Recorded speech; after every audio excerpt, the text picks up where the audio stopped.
Hello, YouTube. Oh shit! I messed up the intro. Swore in the first minute. Okay. Um, it's your host, Sam Page, and let's get rolled into the truths.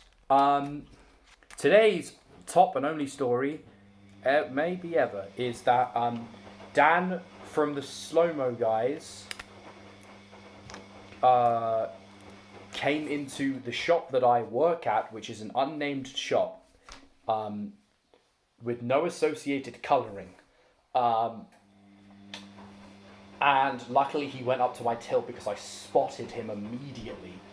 He lives in the town nearby where I work and also went to the same school as me. At least I went there for sixth form. And I have kind of been planning this interaction for 3 years, not every day for 3 years, but just I see him in Christmas because I think he drinks in the local pubs every Christmas Eve pretty much. Not that I'm a stalker, but I've stalked him. And I just thought I'd say I like the videos a bit like he did when he filmed the Slow Mo Guys 2 video in the local town where someone just walked past and said, like the videos, and I was like, that's kind of genius bar there because you're just saying it as like a, just gonna fucking put it out there, dude, like the videos. There's barely any left in here. So I was like, okay, I'm gonna say that, but also I had the little line ready, which was like, hey, your a picture of you and Gav is still in the like media studies room.